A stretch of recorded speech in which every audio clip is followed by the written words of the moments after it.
Hey everyone! In this tutorial I will show you how to create the DAWSON dress. The dress is inspired by sun-drenched European summers and slow afternoons in cobbled villages. It is an elegant shirt dress with a gathered multi-tier skirt and a tie belt to clothes and create a flattering, feminine silhouette. For an added dose of romance, you can finish the dress with broderie anglaise lace details at the sleeves and skirts.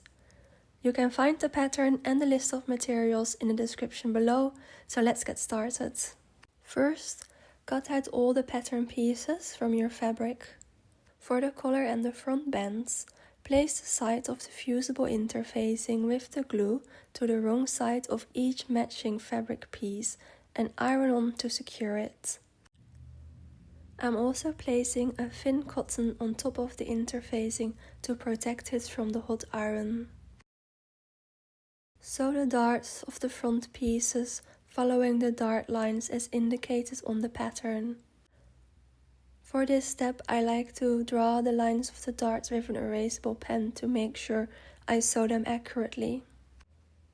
Do not backstitch at the end of the dart, but tie them off as shown in the video. This will minimize the pointiness of the dart. Next, press the darts with the folds of the darts facing downwards. Take one of the front bands without the interfacing and pin the right side of the band to the right side of the front opening edge of the front piece. Match the notches. Repeat this for the other front piece. Sew this together using a 1.5 cm or 5/8 of an inch seam allowance.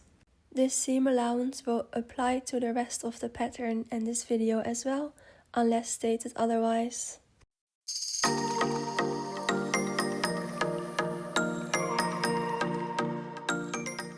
Trim the seams just sewn in half to remove the excess seam.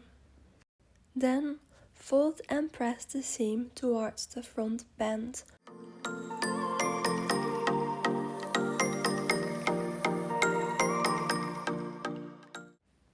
Take the front band with the interfacing. Fold and press the seam allowance of the side with the notch towards the middle or interfacing side of the band. If needed, you can make a few small snips in the allowance to ease the curve. Once done, trim the seam you just ironed in half to remove the excess.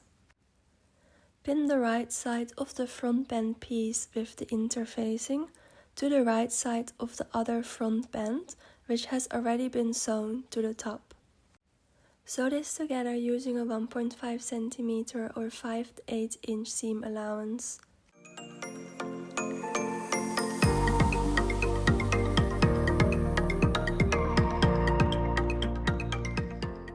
Once done, trim the seam in half to remove the excess seam.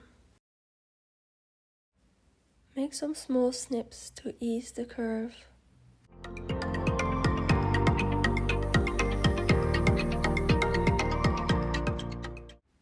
Now fold the front band with the interfacing to the wrong side of the front piece. Press them together.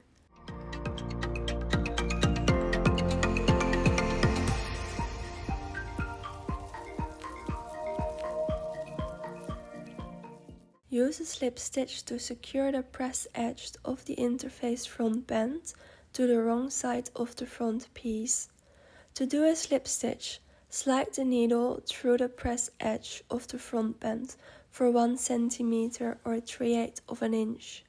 Next, pick up 1 or 2 threads of the front piece underneath. Slide the needle back into the edge for 1 cm or 3/8 of an inch. Then again, pick up another 1 or 2 threads of the front piece. Continue this until done. Now finish the front band by top stitching both long edges of the band, stitching 3 mm away from the edge.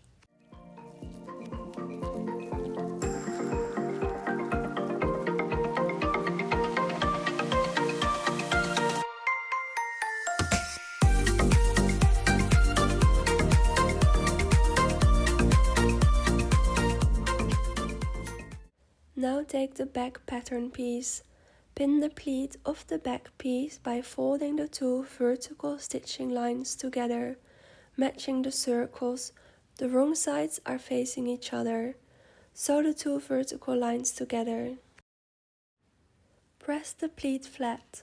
Sew a basting stitch across the edge at the top of the pleat.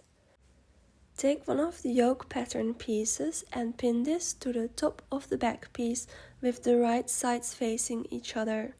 Secure together with a basting stitch. The second yoke will be the facing on the inside.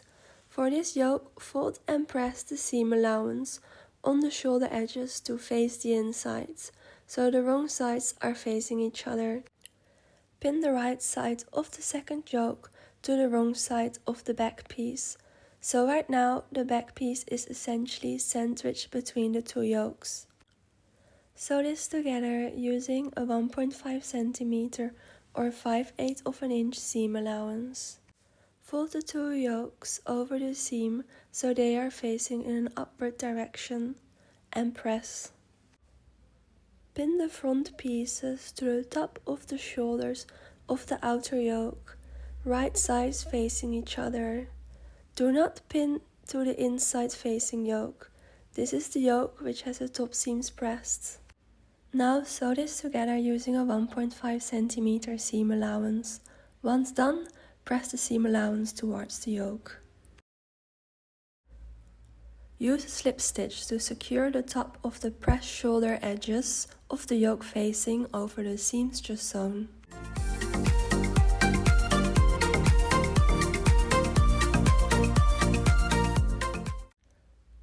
Top stitch the edge of the top shoulder and bottom edges of the yoke, stitching 3 mm away from the edge.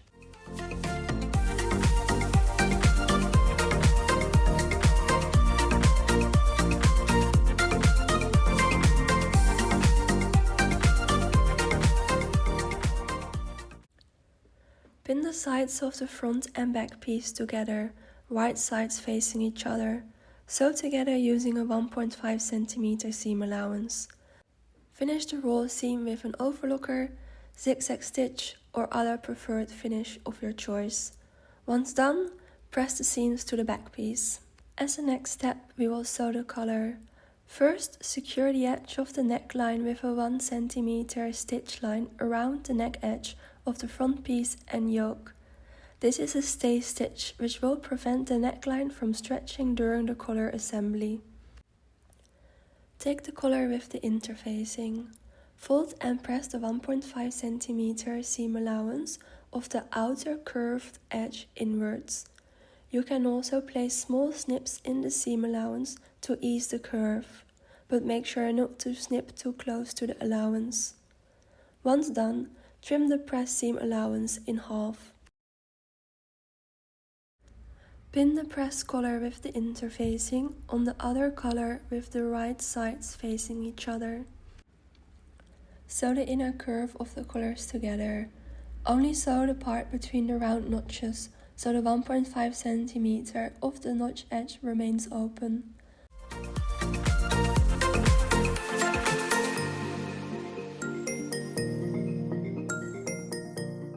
Once done, trim the seam allowance in half and place small snips to ease the curve.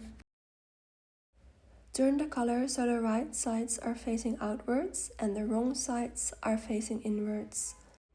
And then press the collar together. Pin the right side of the collar without the interfacing to the right side of the neck edge of the front and yoke. Make sure to match the center and notches. The pinning will take a bit of time and can be a bit tricky, so take your time and do it diligently. It will help to use quite some pins, and you can also very carefully place small snips in the top neck where necessary, but make sure not to snip past the stay stitch line. Hand baste the collar you have just pinned to the neckline.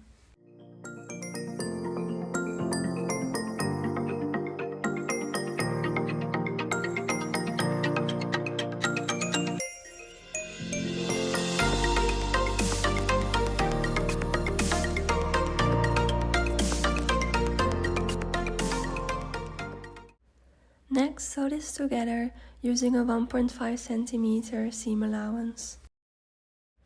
Check the collar to make sure it has been sewn in nicely without any puckering, and make sure to do any corrections if needed. Remove the hand basting stitch. Trim the seam of the neck and collar just sewn in half. Press the seam upwards towards the collar.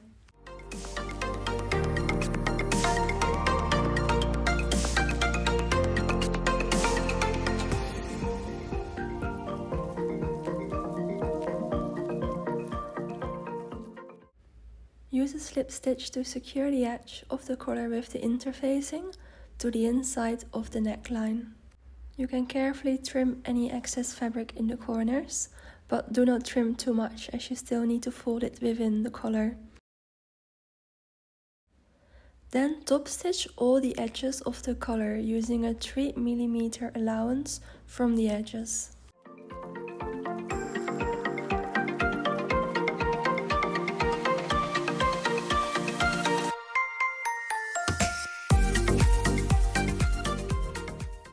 Create buttonholes on the right front band. This is the right side when you are wearing the dress. Follow the markings on the pattern.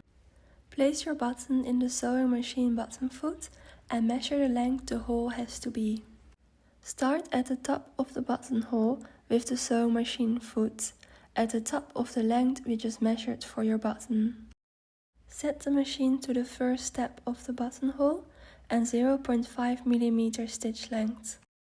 Sew until the needle reaches the end of the buttonhole foot. Then set the machine to the second step and do this stitch for a couple of times. Now set the machine to the third step and let it sew backwards until you reach the top of the hole length. Set the machine to the fourth step and do this stitch a couple of times. As a final step, cut the buttonholes open. I like to place a pin at the end right before the top buttonhole stitches to prevent accidentally snapping the hole open. Then sew the buttons to the left front band following the markings on the pattern. Pin the bottoms of the two front bands together so they overlap each other. Sew to close using a 1 cm seam allowance. Now we're going to prepare the sleeves. Place a gathering stitch on the top edge for 10 to 20 cm of the sleeve. This will help ease the sleeve into the armhole later on. Make sure to set your machine stitch length to the longest length for the gathering stitch. Pin and sew the side seam of the sleeve together, right sides facing each other. Sew using a 1.5 cm seam allowance. Finish the raw seam with an overlocker, zigzag stitch or other preferred finish of your choice. Press the seam towards the back. Take the sleeve bottom pattern piece.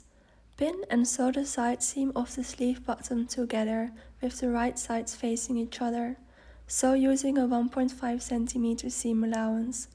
Again, finish the roll seam with an overlocker, zigzag stitch or other preferred finish of your choice and press the seam towards the back. Sew the bottom hem with a 0.6 cm or a 1/4 inch rolled hem. To do the rolled hem, fold the seam to 0.6 cm and sew together. Press, then fold once again to 0.6 cm and sew. Press the hem once done. Place a gathering stitch or two on top of the sleeve bottom. Put your machine to the longest stitch length for the gathering stitch. You can pull the top thread while sewing to automatically gather. Pull the loose thread ends of the gathers for the fabric to fit the bottom of the sleeve. Pin and sew the gathered bottom sleeve and sleeve end together with the right sides facing each other. Adjust the gathering to make sure the notches match. Sew using a 1.5 cm seam allowance.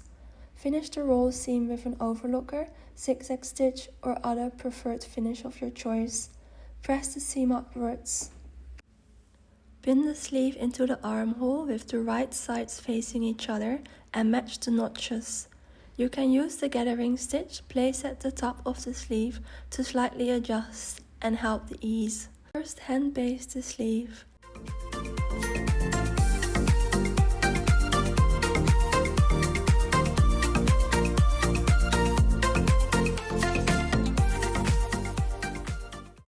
Then sew the seams together using a 1.5 cm seam allowance. Finish the raw seam with an overlooker, zigzag stitch or other preferred finish of your choice and press the seam towards the sleeve. Now we're going to work on the skirt part. Take the skirt upper piece and pin and sew the side seams of the two skirt pieces together with the right sides facing each other. This will then form one large circle. Sew using a 1.5 cm seam allowance. Finish the raw seam with an overlooker, zigzag stitch or other preferred finish of your choice and press the seam to the back. Repeat the same steps as we did for the skirt upper, also for the skirt bottom piece. For the skirt bottom, sew the bottom hem with a 0.6 cm rolled hem. This is again 0.6 cm folded twice. Press once done. Place a gathering stitch or two on top of the skirt bottom. Pull the gathers for the fabric to fit the bottom of the skirt upper piece. Pin and sew the top of the gathered bottom skirt to the bottom of the skirt upper piece, with the right sides facing each other. Adjust the gathering to make sure the notches match. Sew using a 1.5 cm seam allowance and finish the seam with an overlooker, zigzag or other preferred method and press the seam upwards. Now for the skirt upper, place a gathering stitch or two on the top. Now pin the gathered skirt upper to the bottom of the top piece we already finished, with the right sides facing each other. Adjust the gathering to make sure the notches match. The bottom of the shirt back pleat will stay open and is sewn to the skirt. Sew together using a 1.5 cm seam allowance and finish the raw seam with an overlooker, zigzag or other preferred finish and press the seam upwards. Now we're going to make the tie belt, which will pull the dress together at the waist. Pin the two belt pieces with the right sides facing each other.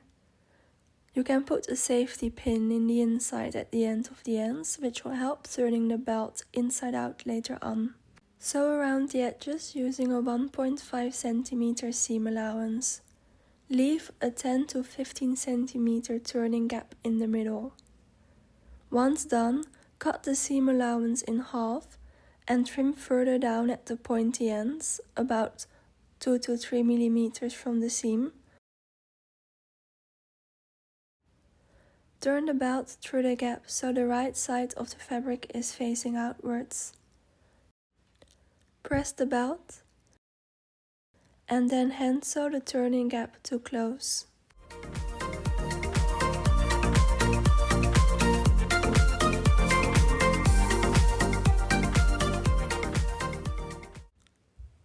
Finally, top stitch for around 3 to 4 mm around all edges of the belt.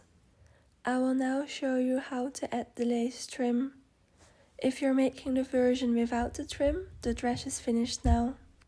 For the trim, you can either use a pre-made lace trim or make your own out of broderie anglaise fabric. I'm using a pre-made trim, but will also show you a sample on how to make your own. Cut the lace pattern pieces out of the anglaise or cut the length of the pieces out of the pre-made trim and mark a notch on the midway point. When making your own trim, finish the top and bottom raw edges with a zigzag stitch on medium width and 0.5 mm stitch length. This will close in all the raw edges.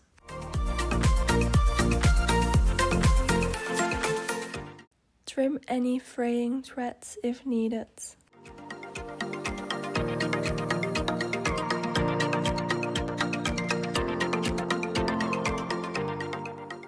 Pin and sew the side seams of the skirt trims to one large circle, with the right sides facing each other. Sew using a 1.5 cm seam allowance. Finish the raw seam with an overlooker, zigzag stitch or other preferred finishing method. For the sleeve trims, sew the side seams of just the single piece together to create 2 separate sleeve trims. Once done, press all the lace trim seams to the back. Place a gathering stitch or 2 on the top of each of the trims. Pull the gathers for the trims to fit each respective placement line on the dress. Pin the trims on top of the placement lines as indicated in the pattern, adjusting the gathering to make sure the notches match, sew using a 1 cm seam allowance from the top of the trim. Now the dress is finished. Double check for any loose threads to cut off and remove the visible basting and gathering stitches and any chalk and pen marks. Thank you for watching the tutorial. Drop a comment or DM if you have any questions, and I really hope you will all enjoy wearing the dress this summer.